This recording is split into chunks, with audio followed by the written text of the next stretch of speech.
आज के इस व्याख्यान माला के कार्यक्रम में मंच पर उपस्थित हमारे उत्तराखंड के बहुत ही यशस्वी मुख्यमंत्री सम्माननीय पुष्कर सिंह धामी जी, हमारे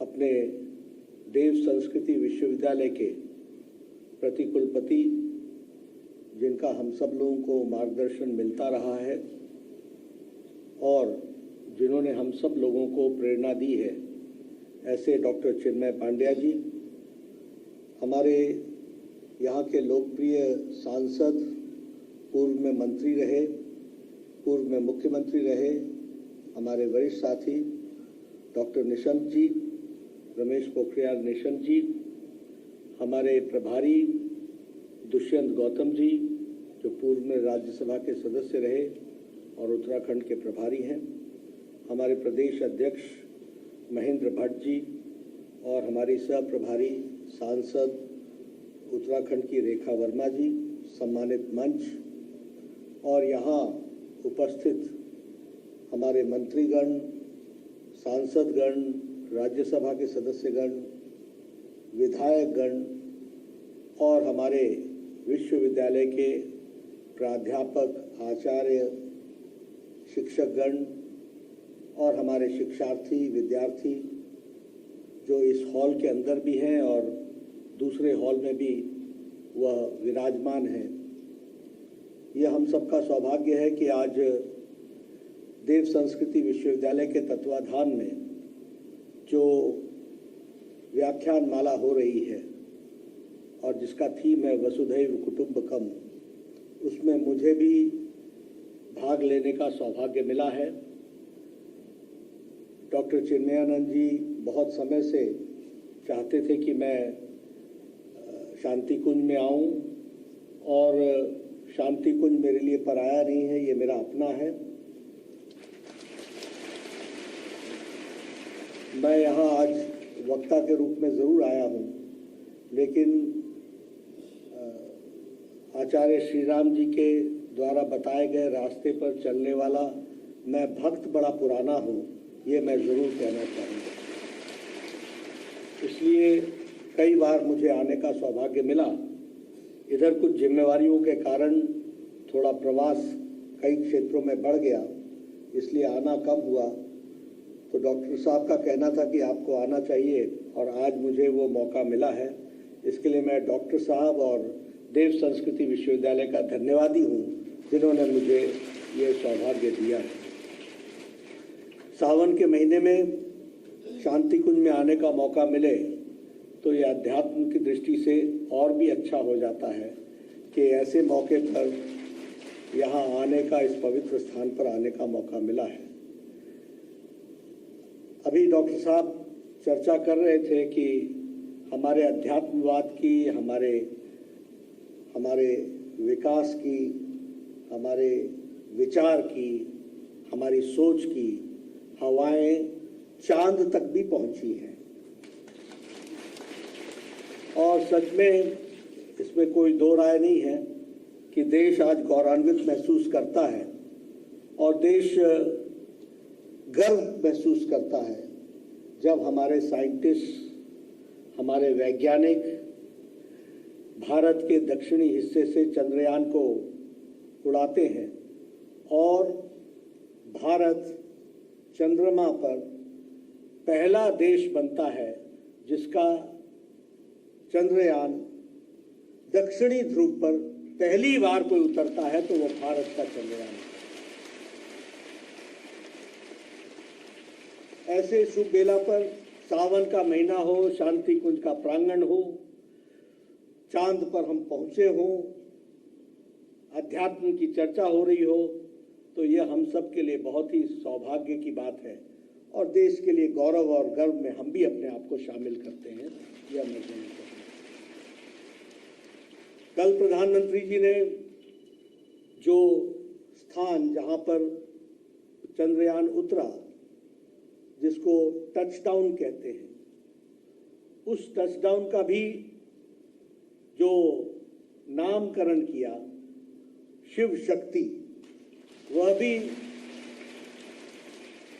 भारत के अध्यात्म जगत से जिस तरीके की विचार, शिव और शक्ति का मिलन, उत्तर और दक्षिण का मिलन, यह हम सबको देखने को मिलता है, तो यह भी हम सबके लिए बहुत ही खुशी की बात है कि ऐसे शिव शक्ति के स्थान को चांद पर भी अध्यात्मवाद से हम लोगों ने, आदरणीय प्रधानमंत्री जी ने देश को इस नामकरण से गौरवान्वित किया है। यह भी हम सबके लिए खुशी का विषय है। मैं यहाँ जब अखिल विश्व गायत्री परिवार में आया हूँ तो पंडित श्री राम शर्मा जी आचार्य जी को याद करना, उनसे प्रेरणा लेना और उसी तरीके से माता भगवती देवी शर्मा जी का भी याद करना, ये मेरी परम जिम्मेवारी बनती है, जिन्होंने अध्यात्मवाद के दृष्टि से गायत्री परिवार को, गायत्री मंत्र के विषय को और गायत्री मंत्र से जुड़ा हुआ अध्यात्म के विषय को जिस तरीके से करोड़ों लोगों के जीवन में उसको समाने का जो कार्य किया, वह मानवता के लिए अद्भुत है और वह युग बदलने के लिए एक अवस्था है जिसको उन्होंने आगे बढ़ाया। इसलिए जब मैं इस तपोभूमि पर आया हूं तो श्री राम शर्मा जी को उनके प्रेरणा से और उनके प्रेरणा से जो करोड़ों लोगों ने अपने जीवन में बदलाव लाया और युग परिवर्तन को आगे बढ़ाया है, और यह युग परिवर्तन की ओर हम चल पड़े हैं, इसके लक्षण भी हमको दिखने लगे हैं। इसके लिए भी जो उसका बीज उन्होंने रखा था वो आज एक विशाल वृक्ष के रूप में आगे बढ़ रहा है। इसके लिए उनसे प्रेरणा भी लेते हैं और उनको हम इसके लिए उनकी प्रेरणा से हम आगे बढ़े, ऐसी ईश्वर से मैं कामना करता हूँ। हमारे देव संस्कृति विश्वविद्यालय में बहुत से ऐसी फैकल्टीज हैं जिसमें काम हो रहा है और अध्यात्मवाद के तरीके को साइंटिफिक तरीके से, वैज्ञानिक तरीके से उनकी उपयोगिता, उनका रेलेवेंस, उनको किस तरीके से आगे बढ़ाना है, उसका जीवन में अर्थ क्या है, ये सारी चीज़ों को देव संस्कृति विश्वविद्यालय में हमारे विद्यार्थियों को, शिक्षार्थियों को और शिक्षकों के द्वारा जो रिसर्च, जो उसमें गहन अध्ययन चल रहा है, वह भी मानवता को आगे ले जाने में बहुत उपयोगी काम करेगा, ऐसा मेरा विश्वास है। अगर हम शिक्षा की बात करें तो शिक्षा, अगर पाश्चात्य जगत की विचारधारा को देखें तो एजुकेशन इज फॉर ब्रेड, शिक्षा जीवन अर्पण करने का माध्यम है। और जब हम अपनी विचारधारा को देखें और देव संस्कृति विश्वविद्यालय की भाषा को देखें तो हमें समझ में आता है कि इसकी शुरुआत ही संस्कार शाला से शुरू होती है और संस्कार का प्रेरणा स्रोत बनता है।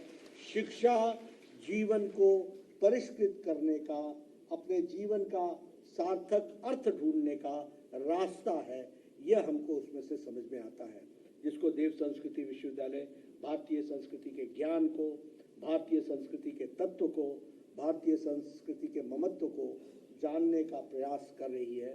इसके लिए मैं विशेष करके बधाई देता हूँ देव संस्कृति विश्वविद्यालय को। अगर हम स्वास्थ्य की बात करें तो मैं आप सबसे इसके बारे में भी चर्चा करते हुए आपके ध्यान में लाना चाहता हूं, क्योंकि मुझे 10 साल स्वास्थ्य मंत्री के रूप में भी काम करने का मौका मिला, प्रदेश में भी काम करने का मौका मिला, केंद्र में भी काम करने का मौका मिला।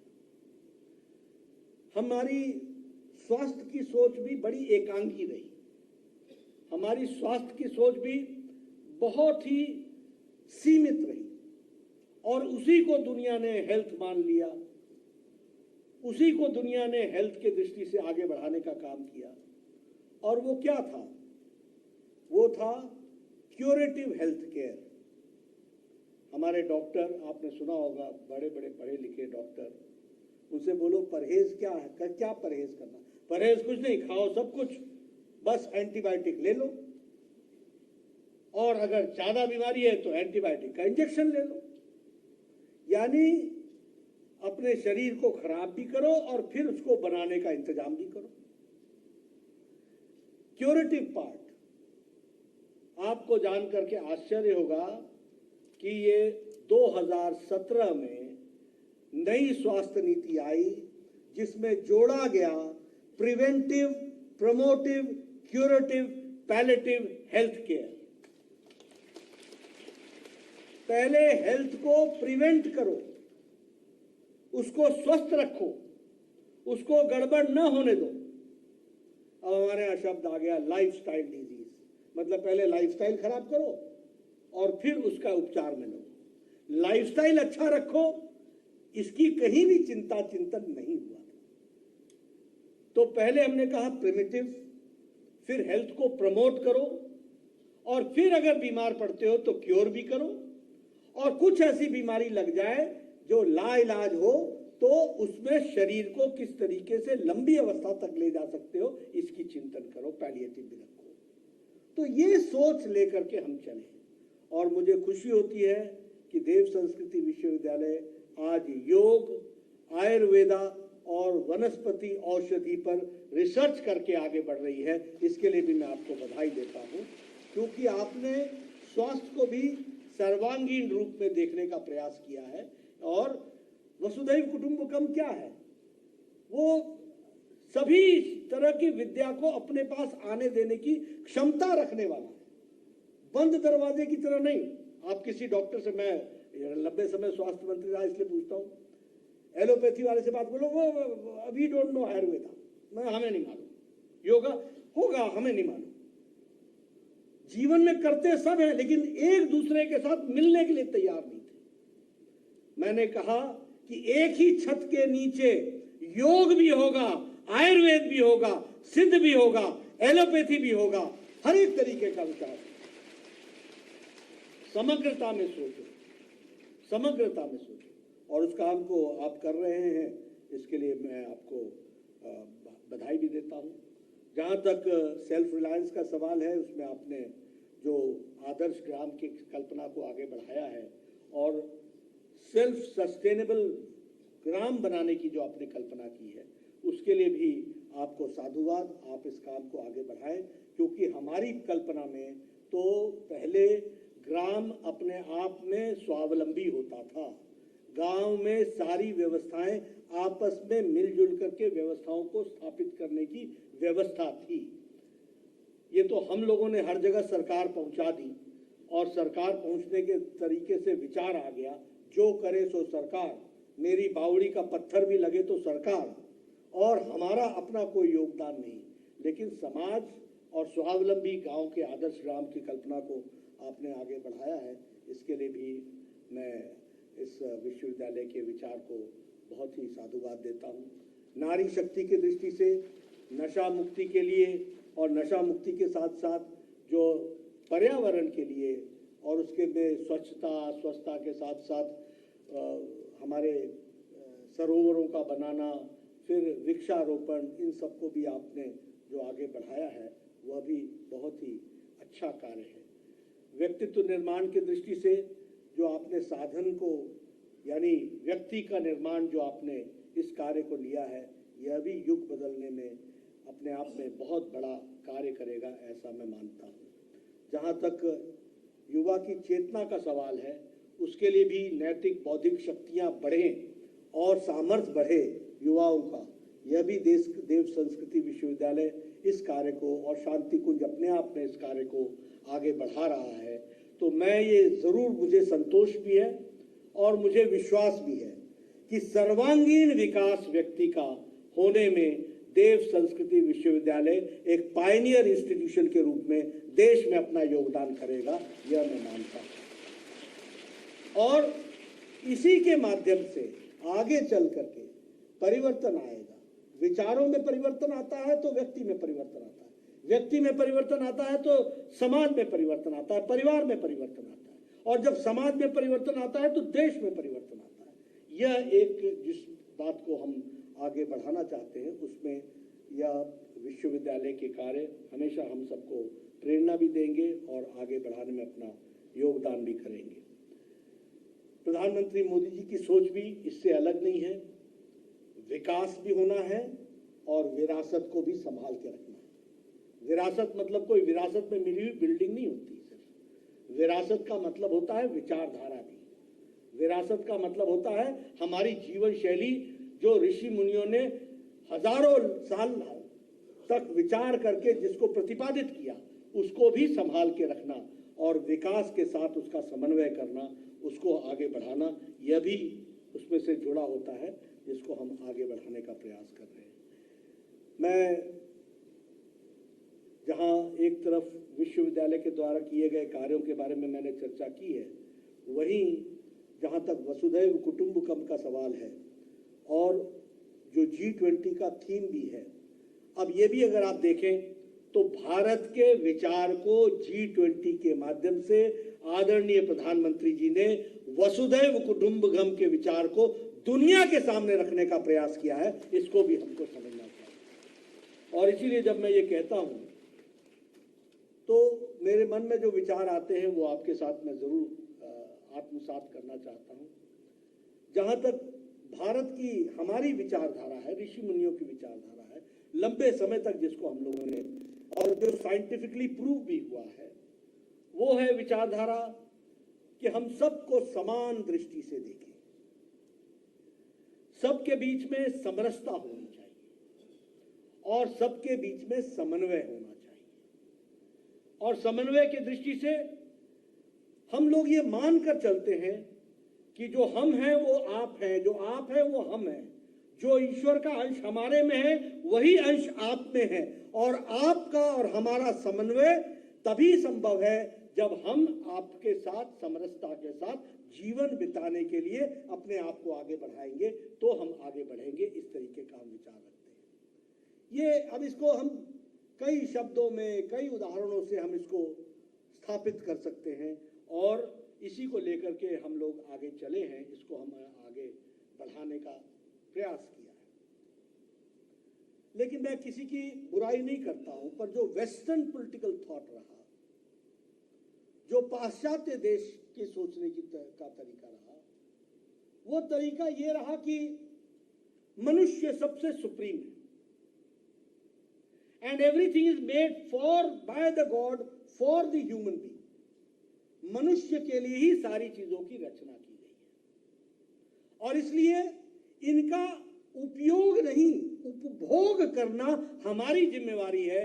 बाकियों का उपभोग होना यह निहित है। यह सोच लेकर के वो चले।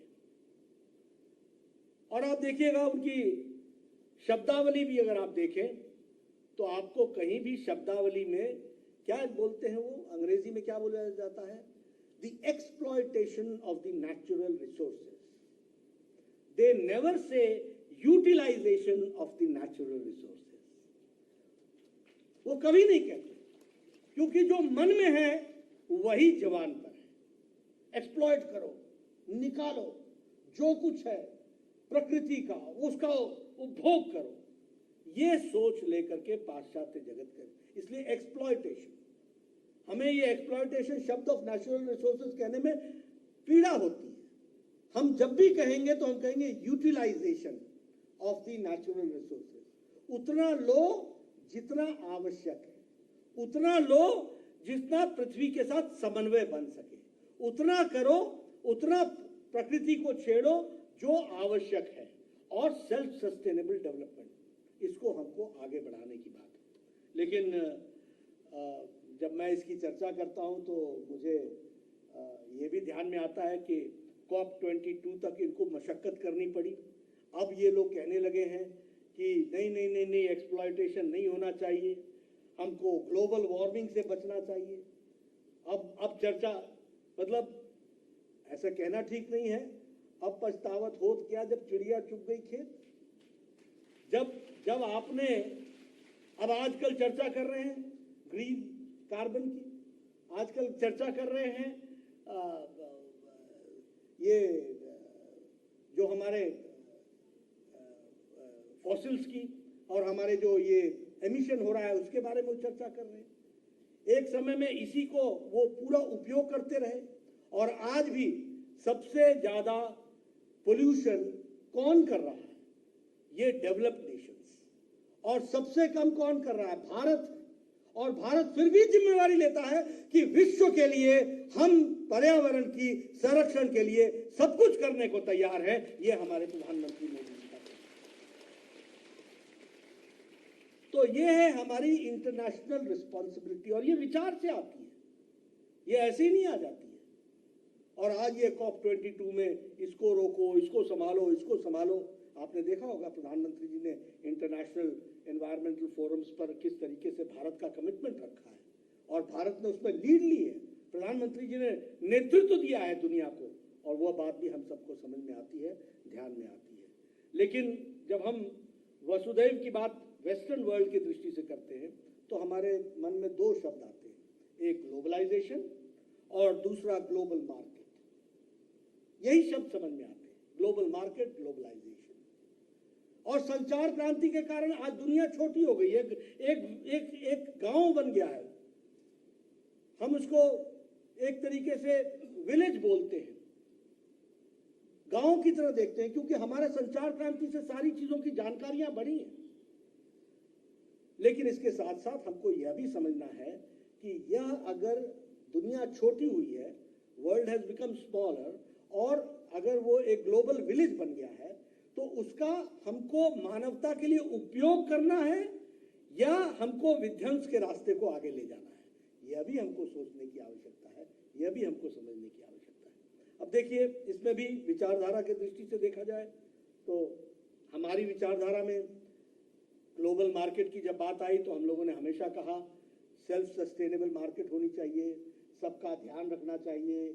सस्टेनेबल जब करना है तो उस सामने वाले के बारे में भी विचार करना चाहिए। लेकिन अगर आप याद करेंगे तो 32 साल पहले जब रशिया का विघटन हुआ तो उस विघटन के बाद लोगों ने कहना शुरू किया कि अब एकमेव महाशक्ति अमेरिका है, और अब वर्ल्ड मार्केट बन जाएगी, और वर्ल्ड कैपिटल मार्केट बन जाएगी, और दुनिया एक बाजार बन जाएगा, और उसको दुनिया को बाजार के रूप में देखना होगा। सर्वाइवल ऑफ द फिटेस्ट होगा, जो सबसे ताकतवर होगा वही सर्वाइव करेगा। ये सब कहा गया 32 साल पहले, ज्यादा देर नहीं। लेकिन आज 30 साल बाद, 32 साल बाद अमेरिका को ही अपनी मार्केट के लिए विशेष व्यवस्था करनी पड़ रही है।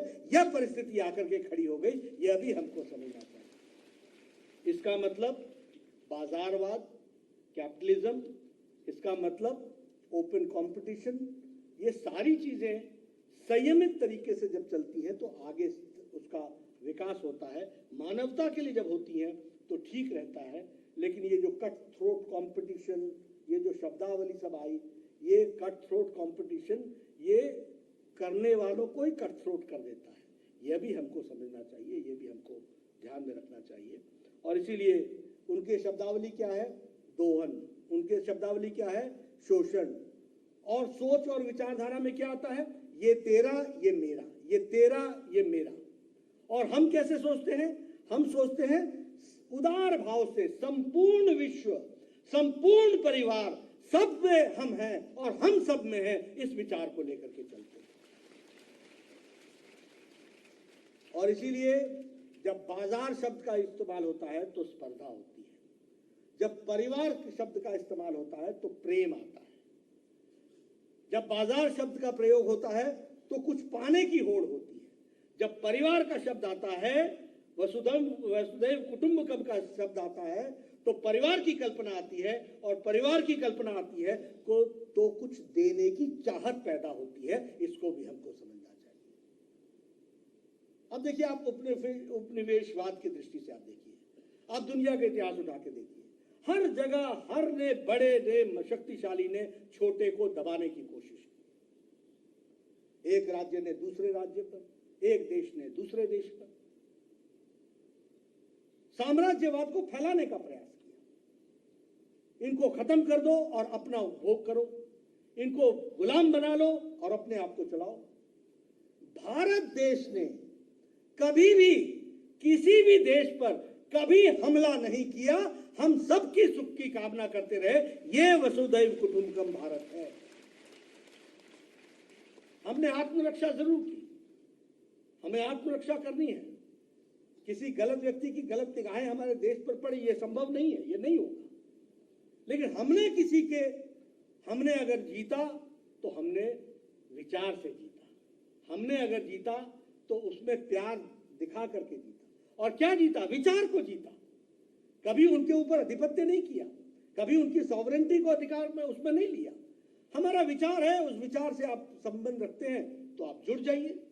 अगर गौतम बुद्ध भी गए इतने देशों में और बौद्ध धर्म फैलाया तो उन्होंने विचार से जीता, कोई वहां सरकार नहीं चलाई। और अगर दुनिया के भी अगर यहाँ इतिहासकार आए और उन्होंने भी यहां से जानने का कोशिश की तो उनको जो कुछ भी हम दे सकते थे हमने देने का प्रयास किया, क्योंकि वैचारिक पृष्ठभूमि पर वसुधैव कुटुंबकम हमारे अंतरात्मा में रचा बसा है। इसको भी हमको ध्यान में रखना है, इसको भी हमको समझ करके आगे चलने की आवश्यकता है। इसलिए हम कभी भी किसी देश पर हमने कोई आधिपत्य करने की कोशिश की हो, ऐसा कभी नहीं है।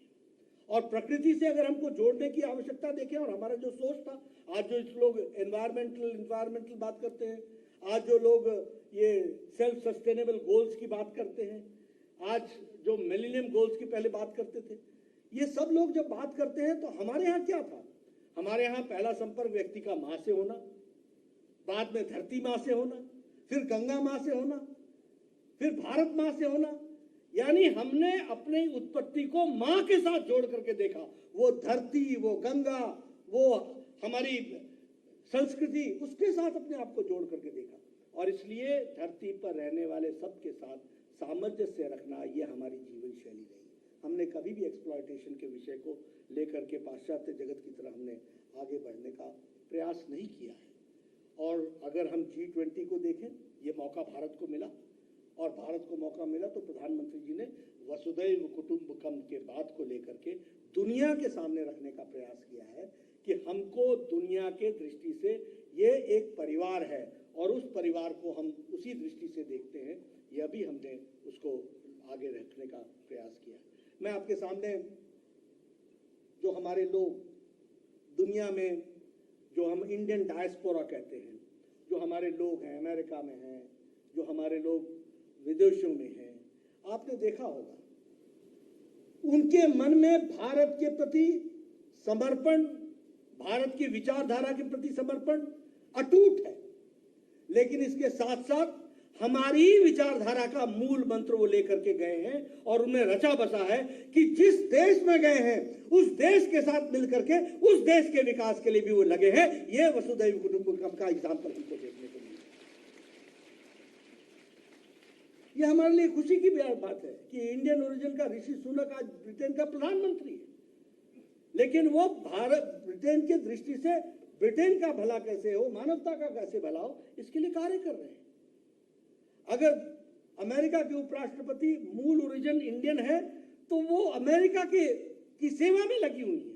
और हमारे लिए फख्र की बात है कि हम उनके माध्यम से हमारे विचार प्रतिपादित होते हैं, हमारे संस्कार प्रतिपादित होते हैं। इसको भी हमको समझना चाहिए, इसको भी हमको जानना चाहिए। यह हमारा विचार है। अब सॉफ्ट पावर की बात कर लें। प्रधानमंत्री मोदी जी अगर यूएनओ में गए तो उन्होंने नहीं कहा कि हमारा योगा, हमारा योगा, हमारा योगा। उन्होंने कहा योगा अंतर्राष्ट्रीय बनना चाहिए, अंतर्राष्ट्रीय वर्ष बनाना चाहिए। और योग ने उसको 77 देशों ने समर्थन दिया। आज अंतर्राष्ट्रीय योग दिवस हम सब लोग मना रहे हैं। आज योग दुनिया में पहुंचा। तो ये वसुधैव कुटुंबकम का एक उदाहरण हमको देखने को मिलता है। अब वर्ल्ड इंटरनेशनल मिलेट्स ईयर, मोटा अनाज मिलेट्स ईयर की जो हम बात करते हैं, ये भी प्रस्ताव प्रधानमंत्री जी ने रखा और इसको भी यूएन जनरल असेंबली ने असेंट दिया। अंतर्राष्ट्रीय मिलेट वर्ष मनाया जा रहा है। और यह अपने आप में किस तरीके से स्वास्थ्य के लिए योग कारक हो सकता है, सुधार कारक हो सकता है, इसका भी वह जीता जागता प्रमाण है। उसको भी हमको समझना चाहिए। और प्रधानमंत्री मोदी जी के द्वारा कहा जाना one earth, one family, one future और वसुधैव कुटुंबकम के अर्थ को समझाते हुए इस बात को कहना, यह अपने आप में हम भारत के नागरिक हैं, भारत की संप्रभुता के लिए लगे हैं, भारत मजबूत राष्ट्र बने। लेकिन हम और हमारी विचारधारा और हमारी सोच, हमारा जो कुछ भी हम लोगों ने पाया है वह दुनिया के लिए है। इस विचार के साथ हम आगे बढ़ने वाले हैं, इसको भी हमको समझना चाहिए। और उसी तरीके से अगर हमने एनवायरमेंट की दृष्टि से प्रधानमंत्री जी ने कहा, तो उन्होंने कहा 1 सन 1 वर्ल्ड 1 ग्रिड, यानी सोच जो है वो अंतर्राष्ट्रीय दृष्टि से रखने का प्रयास किया है। मुझे लगता है कि वसुधैव कुटुंबकम यह हमारे जीवन में रचा बसा है, इसको हमको आगे बढ़ाना है। इसके माइन्यूट डिटेल्स को हमको और गहराई से अध्ययन करना चाहिए। और मैं चाहूँगा कि इसके बारे में भी वसुधैव कुटुंबकम के कारण मानवता में भारत की विचारधारा ने कैसे कैसे किन किन बातों में अपना योगदान किया है, इस पर भी रिसर्च होनी चाहिए, इसको भी आगे बढ़ाना चाहिए, ताकि दुनिया के सामने आए कि हमारी विचारधारा उपनिवेशवाद से के साथ नहीं है।